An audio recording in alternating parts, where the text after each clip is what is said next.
Bon, ça vous prend, la danse, on sent que ça monte dès que vous évoquez votre passion. Je pense que vous vous retrouvez un peu dans les récits de tout le monde, vous êtes une hypersensible. Absolument.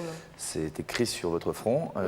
On va regarder comment vous réussissez aujourd'hui quand même à essayer de vivre entre le nécessaire, je dirais le boulot, la nécessité de gagner sa vie, l'amour que vous essayez de construire avec un compagnon, tout ça dans un monde un peu idéalisé, avec évidemment pour centre d'intérêt, pour unique centre d'intérêt, la danse que vous pratiquez. C'est un reportage de Caroline Coldefi et de Jean-René Chaperon.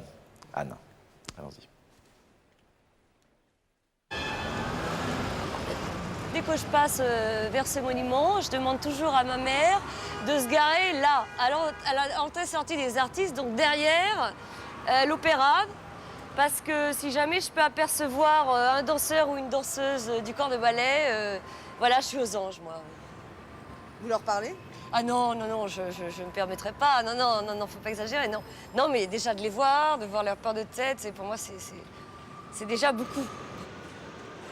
Anne a 34 ans. Depuis l'âge de 17 ans, elle est passionnée de danse classique. Une passion contrariée puisque ses parents se sont opposés à ce qu'elle en fasse son métier. Pour eux, il n'y avait que les études, alors Anne s'est inclinée et elle a passé une maîtrise de gestion. Cette période d'études, ça s'est passé comment pour vous? C'était très difficile, très dur, très très dur. Je voulais mourir, moi, à cette époque-là. Voilà. Pourquoi vous vouliez mourir? Parce que ça me plaisait pas, il y avait rien qui me plaisait. J'étais forcée à apprendre des choses qui m'intéressaient pas du tout. C'est parce que vous détestiez ces études que vous vous êtes trouvé cette passion pour la danse? Oui, je pense que ça a été un échappatoire très important pour moi, d'avoir cette petite place où je fais quelque chose qui me plaît qu'à moi et où je travaille pour moi, pour mon plaisir, où ça m'apporte énormément. Et malgré sa passion, Anne n'a pas voulu contredire ses parents. D'ailleurs, elle reste proche de sa mère. Entre elles, les conversations portent souvent sur la danse et aussi sur les regrets. Bonjour. Ça va bien? Je suis contente de te voir. C'est pas souvent que tu viens. Non, non. Oh, Il pleut maintenant. Ouais. Pourquoi tu n'as pas toi-même dit, voilà, je veux faire ça et je ne veux faire que ça, tant pis, je tente, je risque, il y a une prise de risque énorme, mais je risque, mais je fais ce que je veux faire. Ben, j'ai pas osé, quoi. Parce que, Et comme oui, tu dis, c'est ça. c'est tellement difficile que Ouais. il y a une chance sur 1 million d'y arriver, quoi. Oui, c'est sûr. Mais il faut énormément travailler. Moi, j'ai jamais eu les possibilités de travailler vraiment ça quotidiennement, plusieurs heures par jour, pour aboutir à un petit Ça, c'est résultat. vrai. C'est le minimum. J'ai jamais eu cette possibilité. Non, c'est vrai. C'est Donc, vrai ben, on peut rien avoir en danse sans énormément de travail. Hein. À la limite, quand je t'écoutais, je me disais, mais attends, je vais pas l'accompagner dans cette espèce de rêve d'Icare où en fait, on va s'imaginer des plumes qui vont fondre au soleil et où on va tomber toutes les deux. Enfin, c'était un peu ça, tu vois, ça me faisait basculer dans un univers qui, pour moi, était tellement angoissant que je n'ai pas été capable de le supporter. Je n'ai pas été capable de... C'était pas de supporter, mais de l'assumer, en tout cas. Je n'ai pas été capable de l'assumer. Anne a tout de même persévéré dans la danse, parfois à l'insu de ses parents. Aujourd'hui, malgré son diplôme de 3e cycle en finance, elle travaille à mi-temps dans la gestion informatique, ce qui lui permet de continuer à suivre des cours de danse, car ce qu'elle aime surtout, c'est être au milieu des danseurs professionnels pour enfin parler de sa passion. Ouais, c'est ça. Mais ça se travaille, hein, c'est pire. Bah oui, mais je le fais sur 6e, tu sais. Comme ça, ouais. Mais il y a une autre manière. Je fais comme ça, moi. Il y a une autre manière. Et c'est quoi travailler. l'autre manière dans ton Écarte les jambes. Comment? Non, mets-toi comme ça. Voilà, regarde. Prends ton pied là. Et puis comme ça. Tu prends là, tu appuies comme ça. Et tu pousses comme ça. Et combien? Ça te fait mal? Non.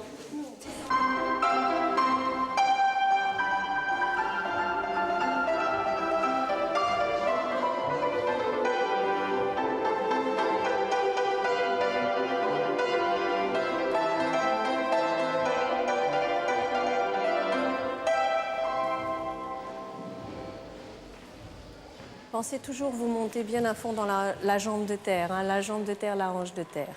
On va commencer en 5e. Petit dégagé. Repoussez bien ici dans le talon. On revient, vous relâchez, pliez. Petit dégagé, fermé. 1 fois, 2 fois. Et je suis en osmose avec moi-même. C'est la plénitude, quoi. Je suis entourée de danseurs, de corps somptueux. Tout ce qui me plaît, quoi. Tout ce que j'ai envie de voir tout le temps. Et c'est fabuleux, quoi. Et j'admire énormément les gens qui font ça en professionnel. Ok, un petit bas de jambe un petit peu plus dynamique au-dessus.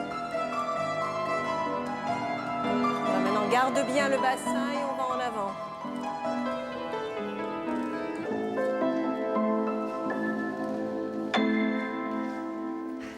Et vous passez au milieu. Non, mais non, Anne, viens. J'ai des défauts partout, je suis tendue.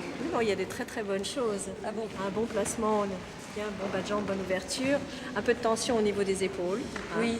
Essaye de respirer un tout petit peu plus par là. Par où on respire? On respire par le dos, c'est très important de sentir le bas-ventre, le dos. Tu essayes de bien sentir cette respiration régulière. Oui. Et fais bien attention toujours à ce niveau. épaules. Voilà. Bon, alors voilà mon appartement. C'est tout petit, c'est 30 mètres carrés. Mais j'ai quand même une barre qui est là. Et comme ça me permet d'avoir la liberté, si j'en ai envie, de mettre mon pied à la barre ou de faire des exercices. Et j'ai également un espalier aussi que j'ai fait fixer. Alors là, je m'en sers pour le travail du dos. Et puis on peut faire les abdominaux aussi. Bah viens t'asseoir. Tu veux voir quelque chose ? En juillet, Anne va se marier avec Jean-Pierre. Lui aussi est habité par la passion, mais celle de l'informatique. Une passion qui l'aide à comprendre sa future femme. Tous les matins, quand je me lève, dès que je bouge, bon, par exemple pour aller prendre le RER, je pense tout de suite à la danse. Je dirais même qu'elle dort en danseuse. De temps en temps, elle a les jambes pliées à la façon d'une danseuse, quoi. C'est toujours amusé de voir cette position qu'elle peut tenir pendant des heures. Toute la nuit. Vous pensez que pour vous, votre passion, Anne, c'est encore une béquille pour votre équilibre psychologique? Non, je pense pas.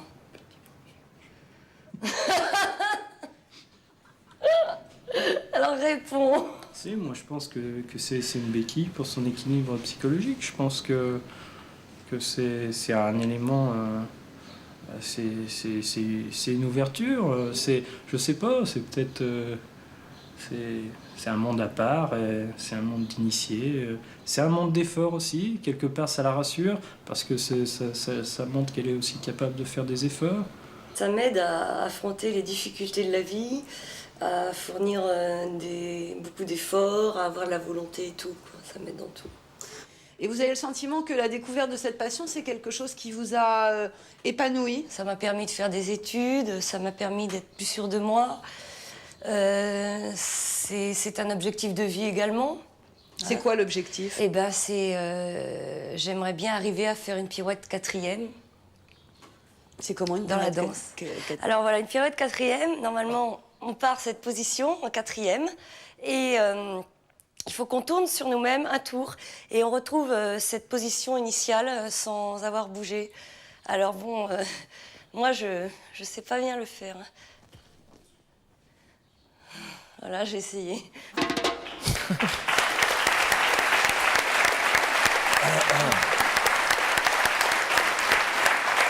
Reportage de Caroline Coldefy.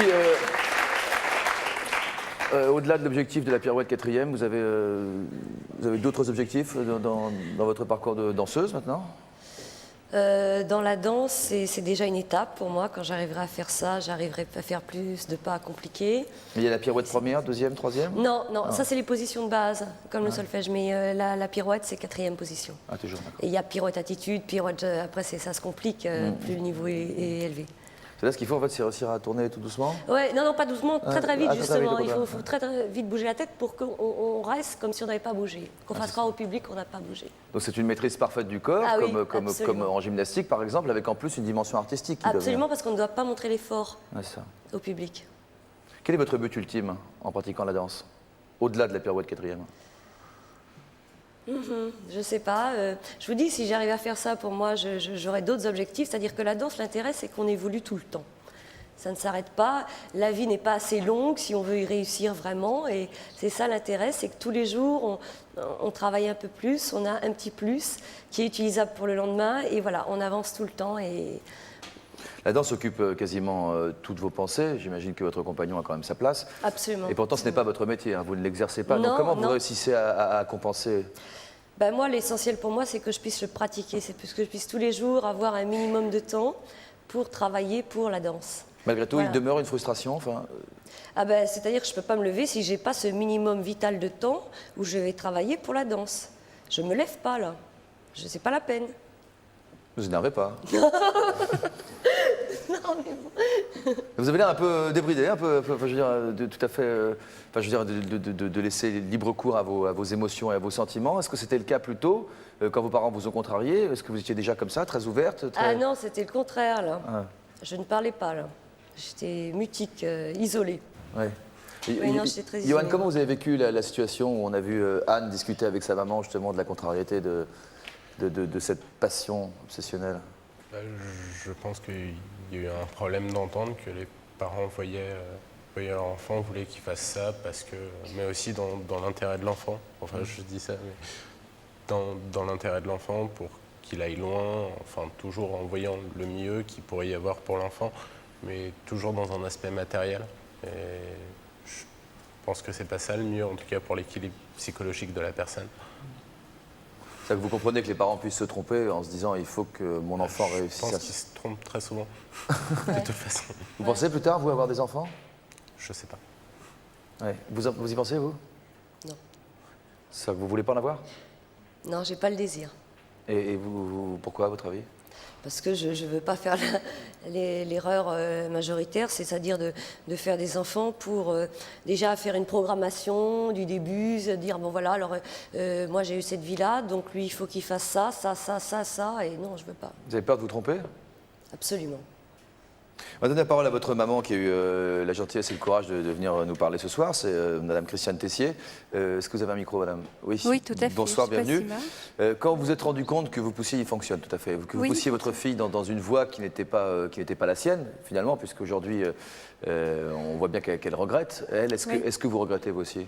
Oui, évidemment, mais finalement, le parcours, si vous voulez, ça a été quand même une contrariété partagée, mais je pense que c'est beaucoup lié au degré d'acceptation et de surmonter les angoisses personnelles d'abord des parents quand on est parent.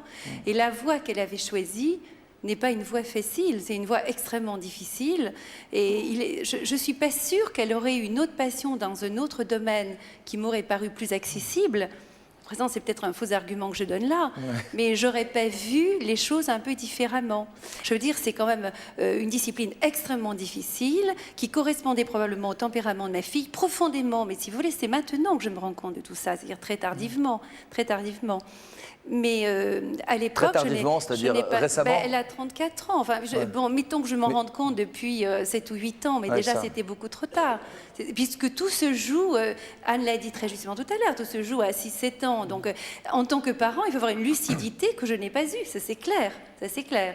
Si on pouvait soupçonner que son enfant risque de souffrir d'une passion contrariée, je vous assure qu'on verrait le monde différemment. Mais malheureusement, je ne l'ai pas, je ne le soupçonnais pas. Anne est votre fille unique? Non, pas du tout. Non, vous avez J'ai plusieurs 2 enfants. filles. Vous avez 2 filles. Voilà. Alors, pas du tout, madame, excusez-moi.